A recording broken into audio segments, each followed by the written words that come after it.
Assalamualaikum warahmatullahi wabarakatuh. Selamat pagi anak-anakku semua, dimanapun kalian berada. Semoga kalian tetap dalam keadaan sehat semuanya dan tetap semangat belajar. Untuk pagi hari ini, sebelum kita mulai mempelajari materi, terlebih dahulu mari kita baca basmalah bersama-sama. Bismillahirrahmanirrahim. Anak-anakku sekalian, untuk materi pada pagi hari ini, Pak Mufid akan menerangkan tentang materi besaran dan pengukuran. Karena pada minggu kemarin kita sudah mempelajari tentang objek IPA dan pengamatannya. Di dalam materi objek IPA dan pengamatannya kita membutuhkan yang namanya pengukuran data. Karena salah satu penyelidikan IPA metodenya menggunakan metode ilmiah, ada yang namanya pengumpulan data. Langsung saja anak-anakku, bahwa untuk materi tentang besaran dan pengukuran, untuk KD-nya sama dengan kemarin, yaitu KD 3.1. Di sini yang harus kalian ketahui yaitu dapat menjelaskan pengertian pengukuran, apa itu satuan baku dan satuan tidak baku, dan apa yang dinamakan besaran, baik itu besaran pokok maupun besaran turunan, ya. Sedangkan pada materi keterampilan juga sama, yaitu pada KD 4.1, yaitu kalian bisa melakukan pengukuran baik itu satuan baku dan satuan tidak baku.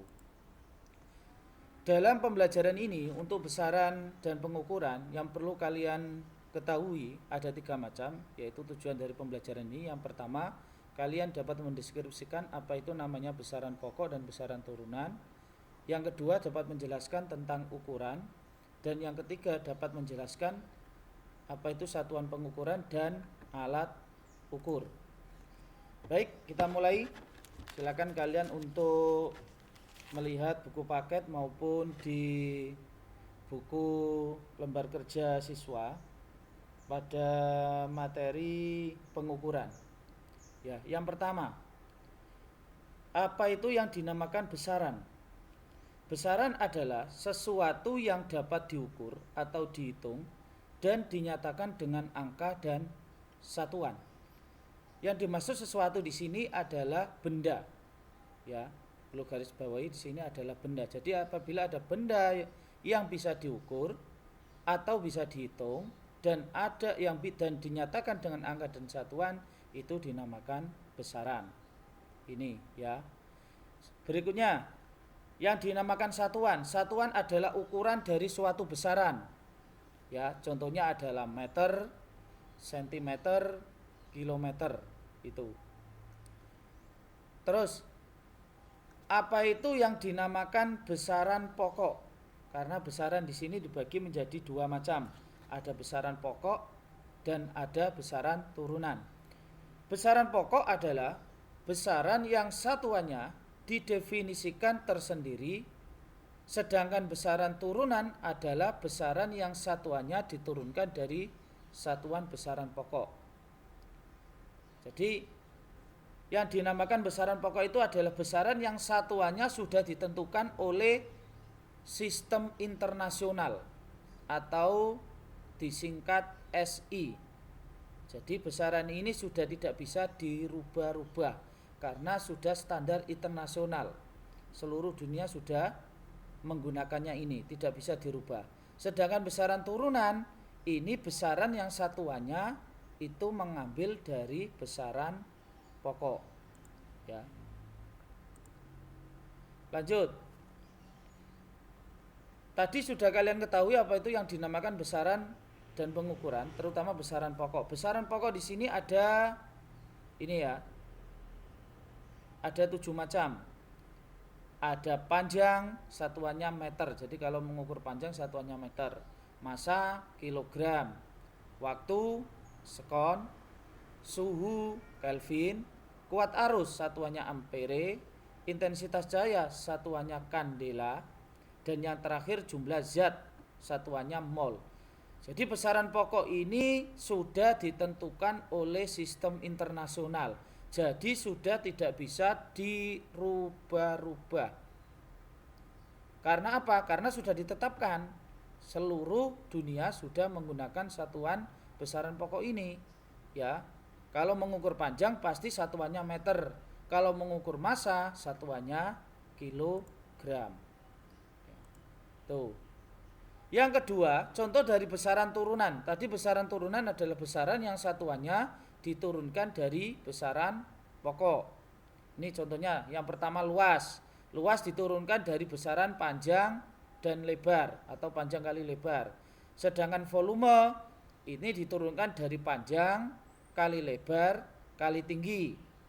Sedangkan kecepatan ini diturunkan dari jarak atau waktu. Nah, jadi luas ini contoh ketiga ini baik luas, volume, kecepatan, satuannya ini mengambil dari satuan besaran pokok. Contoh ini panjang, ya. Terus ada waktu. Lah, ini semuanya tidak bisa berdiri sendiri besaran turunan itu, melainkan mengambil dari besaran pokok. Ya. Itu ya anak-anak ya. Terus adapun pengukuran itu sendiri yang dinamakan pengukuran adalah membandingkan suatu besaran dengan satuannya. Namanya membandingkan berarti kira-kira benda ini panjang mana, benda ini lebar mana, benda A dengan benda B. Itu namanya membandingkan. Ya. Tuh. Syarat-syarat yang harus terpenuhi untuk mendapatkan satuan yang baik dan tepat ada 3 macam. Syaratnya, yang pertama, satuan tersebut tetap tidak mengalami perubahan walaupun dipengaruhi oleh apapun. Syarat yang kedua, satuan tersebut bersifat internasional. Jadi seluruh dunia menggunakan. Contohnya tadi adalah besaran pokok satuannya, hingga mudah digunakan di mana-mana. Ya. Terus yang ketiga, satuan tersebut mudah dicontoh oleh setiap orang yang ingin memanfaatkannya. Kira-kira contohnya apa ini? Contohnya alat ukur berupa mistar atau meteran, ya. Dipakai oleh orang satu dengan orang lainnya ini tetap sama, ya, tidak mengalami perubahan. Tuh. Terus kita sudah mengetahui tadi yang namanya pengukuran. Terus apa itu satuan? Satuan adalah pembanding dari suatu besaran yang digunakan untuk mengukur. Jadi dibandingkan. Ya, kira-kira meter dengan sentimeter itu lebih besar mana? Meter dengan kilometer lebih besar mana? Itu namanya pembanding. Nah, jenis-jenis satuan itu ada 2 macam. Satuan baku dan satuan tidak baku. Yang dinamakan satuan baku adalah satuan apabila dibuat mengukur hasilnya sama antara orang satu dengan orang lain. Atau bisa juga diartikan satuan yang telah diakui dan disepakati pemakaiannya secara internasional atau disingkat SI. Nah, ini namanya satuan baku. Jadi satuan baku itu dipakai oleh orang 1, orang 2 sampai orang 3, 4 sampai 10 sampai 100 itu hasilnya sama. Contohnya apa? Meter, kilogram, dan detik. Nah, sistem satuan baku atau sistem internasional ini dibagi menjadi 2 macam sistemnya. Ada sistem MKS dan ada sistem CGS. MKS itu adalah sistem meter, kilogram, sekon. Sedangkan CGS adalah sentimeter, gram, dan sekon. Ya, nanti mungkin kalian kalau ada singkatan apa itu satuan internasional MKS berarti singkatannya ini meter, kilogram, sekon, CGS sentimeter, gram, sekon. Nah, itu ya. Terus yang kedua ada satuan tidak baku. Apa itu satuan tidak baku? Satuan tidak baku adalah satuan apabila digunakan mengukur hasilnya berbeda antara orang satu dengan orang yang lain, atau satuan yang tidak diakui secara internasional. Kenapa tidak diakui? Karena satuannya itu berubah-ubah. Contoh depa, hasta, kaki, lengan, ya, bata dan langkah. Nah, contoh ini, ya, ini adalah tangan kita. Tangan kita ini kalau dibuat mengukur antara orang satu dengan orang yang lain maka hasilnya tidak sama. Kenapa?